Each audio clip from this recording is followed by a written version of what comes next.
Assalamu alaikum students, you are welcome to SPSC eLessons. I hope all of you are fine and doing good.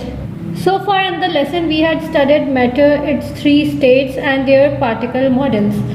We know that everything in this world is made of these particles. So in today's class we will see that how these particles change their size, how they gain energy, how they lose energy and what happens then. So our topic for the day is expansion and contraction. So here are the sight words related to this topic.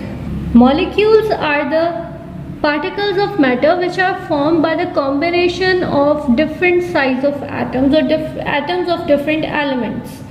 Expand means to get bigger, to get an increase in size, or contract means to get smaller.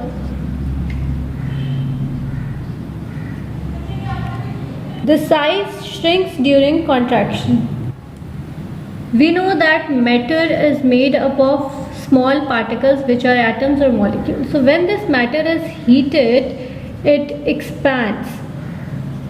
And whenever this matter is cooled down, the opposite of expansion occurs. It means that it contracts. The size becomes smaller.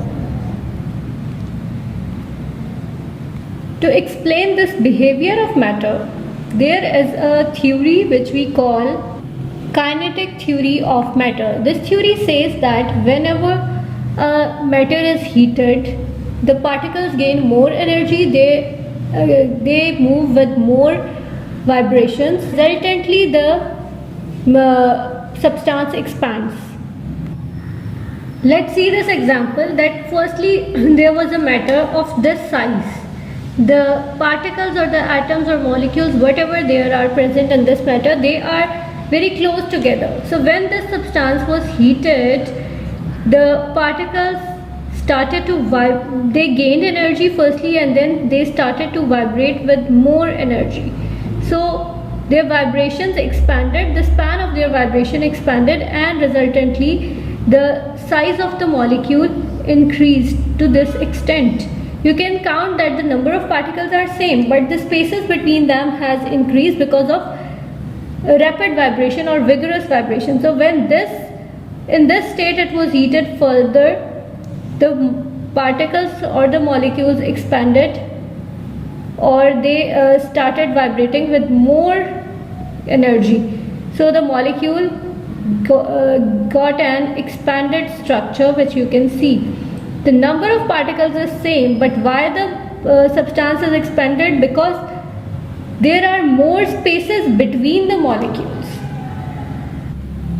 Similarly, when this portion is allowed to cool, so it will contract to this figure or this size. When this one is allowed to get cooled down further, it will get or attain the shape of this. So we can say that on cooling the matter contracts and on heating it expands. This happens in all the three states: solid, liquid and gases. You know that gas molecules are not tightly bonded together, they are free, there is no binding force between them and they keep on moving randomly. So whenever they move, they hit the walls of their container, they bounce back or either escape. So by doing this, they do exert a pressure on the walls of container. We call this pressure as the gas pressure. So our next topic is pressure in gases. Let's see the sight words. So the very first word is gas pressure. It is the pressure which is exerted by the gas molecules on the walls of their container, whatever it may be. Inflated means anything which is filled with air or it gets its maximum shape, for example a balloon. Barometer is an instrument which is used to measure the pressure of air.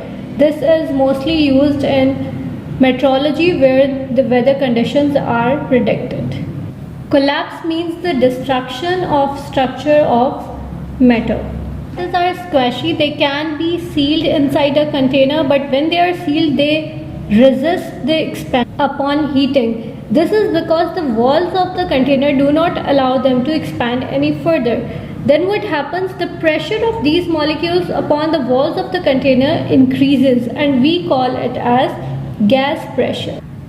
Gas pressure can be defined as the bouncing off of gas molecules from any surface. Every time when you blow up a balloon, you insert or you use gas pressure. The air you blow in, it contains millions of gas or air molecules, and each of these molecules exerts some pressure on the walls of this balloon. What is the advantage of gas pressure? Gas pressure keeps the tires of our vehicles inflated. It also keeps the empty bottles or containers in their shape. Why? Because there is air inside the container. This air exerts pressure outwards. The molecules inside, they exert pressure outside from within. And the molecules of air, they also apply some pressure on this container. Both these pressure are same. That's why the bottle or any container, it maintains its shape. If there would be a difference in both pressure, internal and external, let's say that we have blown air out of this bottle and then the pressure which was being exerted from outside, it has become greater than the inner pressure, then this structure will collapse. So it is necessary, this pressure, air pressure is necessary to maintain the shapes of so many things around us. How can we measure the pressure of air or pressure of gases around us? So there is an instrument which is known as barometer. It is used for measuring the the pressure of air. It is widely used in meteorology, where weather temperature, weather conditions are measured. Meteorologist says that fall in pressure means that the rain is on the way. This air pressure is different at different altitudes. It is maximum at the sea level, but when you move at high altitudes, the pressure of the air decreases. That's why in the aircrafts, pressure cabins are there. Pressurized cabins are there to keep the passengers and the flight safe. This is all about today's lesson. Hope this will help you in solving assignment number 13. See you in the next assignment. Till then, take care. Allah Hafiz.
In this video we're going to look at the science behind the collapsing can experiment. So how do we get from this to this? Usually the air pressure inside the can is the same as the air pressure outside the can. To make the can collapse we place a bit of water at the bottom of the can and we place the can in a Bunsen flame so that the water starts to boil. As the water boils, it forces out the air that was in the can, replacing it with water vapour. We then take the can and quickly turn it upside down and place it in a trough of cold water. The cold water causes the water vapour in the can to condense.